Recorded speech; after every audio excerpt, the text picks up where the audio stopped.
ವಿಜಯಪುರ ಜಿಲ್ಲೆಯ 2025-26ನೇ ಸಾಲಿನ ವಾರ್ಷಿಕ ಸ್ನೇಹ ಸಮ್ಮೇಳನ ಹಾಗೂ ಪ್ರತಿಭಾ ಪುರಸ್ಕಾರ ಬಸವನ ಬಾಗೇವಾಡಿ ಪಟ್ಟಣದ ಬಸವೇಶ್ವರ ಅಂತಾರಾಷ್ಟ್ರೀಯ ಶಾಲಾ ಆವರಣದಲ್ಲಿ ಹಮ್ಮಿಕೊಂಡ ಶ್ರೀ ಬಸವೇಶ್ವರ ದೇವಾಲಯ ಕನ್ನಡ ಹಿರಿಯ ಪ್ರಾಥಮಿಕ ಶಾಲೆಯ ವಾರ್ಷಿಕ ಸ್ನೇಹ ಸಮ್ಮೇಳನ ಹಾಗೂ ಪ್ರತಿಭಾ ಪುರಸ್ಕಾರ ಕಾರ್ಯಕ್ರಮ ಜರುಗಿತು.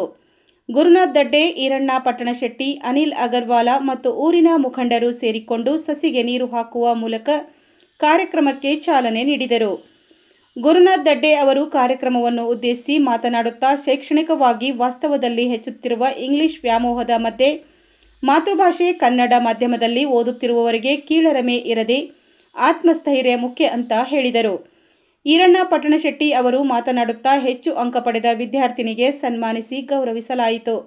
ಇದೇ ತರಹ ಮಕ್ಕಳು ಶಾಲೆಯ ಓದು ಮತ್ತು ಕ್ರೀಡೆ ಎಲ್ಲದರಲ್ಲೂ ಪಾಲ್ಗೊಳ್ಳಬೇಕು ಅಂತ ಶಾಲೆಗೆ ಕೀರ್ತಿಯನ್ನು ತರಬೇಕು ಅಂತ ಹೇಳಿದರು.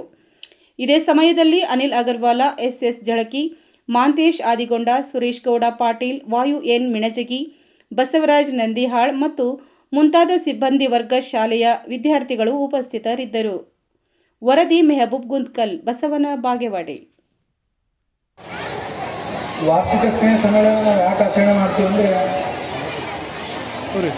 ವರ್ಷಾನುಪೂರ್ತಿ ವಿದ್ಯಾರ್ಥಿಗಳು ಅವ್ರೇನು ಶೈಕ್ಷಣಿಕವಾಗಿರಲಿ, ಸಾಂಸ್ಕೃತಿಕ ರಂಗದಾಗಿರಲಿ, ಕ್ರೀಡೆಗಳಾಗಿರಲಿ, ಅವರ ಏನು ಅಚೀವ್ಮೆಂಟ್ಸ್ ಇರ್ತವೆ ಆ ಸಾಧನೆಯನ್ನು ಮೆರಿಲಿಕ್ಕೆ, ಅದೇ ರೀತಿ ಪ್ರತಿಭಾ ಪುರಸ್ಕಾರವನ್ನು ಮಾಡಲಿಕ್ಕೆ ನಾವು ಈ ಸ್ನೇಹ ಸಮ್ಮೇಳನ ಆಚರಣೆ ಮಾಡ್ತೀವಿ.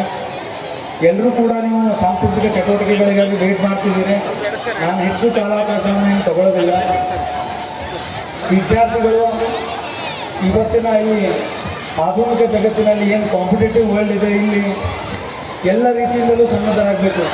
ಕೇವಲ ಶೈಕ್ಷಣಿಕ ಮಾತ್ರವಲ್ಲದೆ ಕ್ರೀಡೆ, ಸಾಂಸ್ಕೃತಿಕ ಚಟುವಟಿಕೆ ಎಲ್ಲದರಲ್ಲೂ ತಮ್ಮ ಸಾಧನೆಯನ್ನು ತೋರಬೇಕಾದ್ರೆ ಅವರಲ್ಲಿ ಸೆಲ್ಫ್ ಬಿಲೀಫ್ ಅನ್ನೋದು ಇರಬೇಕು. ಮತ್ತು ಶಿಸ್ತು, ಡಿಸಿಪ್ಲಿನನ್ನು ನಾವು ಯಾವಾಗಲೂ ಕಾಯ್ತಾ ಬರಬೇಕು. ಡಿಸಿಪ್ಲಿನ್ ಇದ್ದರೆ ವಿದ್ಯಾರ್ಥಿಗಳು ಎಲ್ಲ ರಂಗದಲ್ಲೂ ಮುಂದುವರಿತಾರೆ. ಪೋಷಕರ ಪಾತ್ರ ಕೂಡ ಅದರಲ್ಲಿ ಅಷ್ಟೇ ಪ್ರಮುಖವಾಗಿರ್ತದೆ. ಪೋಷಕರು ತಮ್ಮ ಮಕ್ಕಳನ್ನು ಒಂದು ಪ್ರೆಷರೈಸ್ ಮಾಡಿ ಬರೀ ಒಂದು ರಂಗದಲ್ಲಿ ಅವರನ್ನು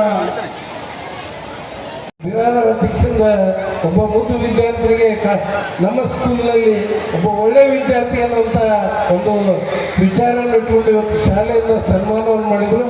ಅದೇ ರೀತಿ ಆ ಶಾಲೆಯಲ್ಲಿ ಆ ಮಗು ಮೊದಲನೇ ರ್ಯಾಂಕ್ನಲ್ಲಿ ಬರ್ತಾ ಇದೆ ಅನ್ನೋಂಥ ಒಂದು ವಿಚಾರ ಇಟ್ಕೊಂಡು ಮುದ್ದೇಮಾಳ ದೇವೇಂದ್ರ ಮುದ್ದೇಮಾಳ ಒಬ್ಬರು ರಿಟೈರ್ಡ್ ಟೀಚರ್ಸ್ ಅವರಿಗೆ ಬಹುಮಾನವನ್ನು ಕೊಟ್ಟರು. ಆ ಪ್ರತಿಭೆ ಹೆಂಗಿರ್ತೈತಂದ್ರೆ ಆ ಮಕ್ಕಳಲ್ಲಿದ್ದಂಥ ಪ್ರತಿಭೆ ಹೊರಬಿದ್ದ ಮಾತ್ರ ಅದು ಗೊತ್ತಾಗ್ತದೆ ಅನ್ನೋಂಥ ಒಂದು ವಿಚಾರ ಅಂದ್ಕೊಂಡು ಈಗಾಗಲೇ ತಾವೆಲ್ಲ ಮಕ್ಕಳ ಪ್ರತಿಭೆಯನ್ನು ನೋಡ್ಲಿಕ್ಕೆ ತಾವೆಲ್ಲ ಪೋಷಕರು ಬಂದಿದ್ದು. ನಮ್ಮ ಶಾಲೆಯ 29ನೇ ವಾರ್ಷಿಕೋತ್ಸವ ಸಮಾರಂಭ ಉದ್ಘಾಟಿಸಲು ನನಗೆ ತುಂಬ ಸಂತೋಷವಾಗುತ್ತದೆ. ಇದು ಕೇವಲ ಒಂದು ಸಂಭ್ರಮವಲ್ಲ, ಬದಲಾಗಿ ಕಳೆದ 1 ವರ್ಷದಲ್ಲಿ ನಮ್ಮ ವಿದ್ಯಾರ್ಥಿಗಳು ಶಿಕ್ಷಣ ಮತ್ತು ಪಠ್ಯೇತರ ಚಟುವಟಿಕೆಗಳ ತೋರಿದ ಸಾಧನೆಗಳು ಸಂಭ್ರಮಿಸುವ ದಿನವಾಗಿದೆ ಎಂದು ಈ ಅದ್ಭುತ ಕಾರ್ಯಕ್ರಮವನ್ನು ಆಯೋಜಿಸುವ ಎಲ್ಲ ಶಿಕ್ಷಕರು ಹಾಗೂ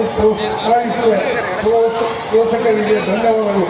ಪಾಲ್ಗೊಳ್ಳುತ್ತಿರುವ ಎಲ್ಲ ವಿದ್ಯಾರ್ಥಿಗಳಿಗೆ ನಾನು ಶುಭ ಹಾರೈಸಿದ್ದು. ಜೈ ಹಿಂದ್, ಜೈ ಕನ್ನಡ.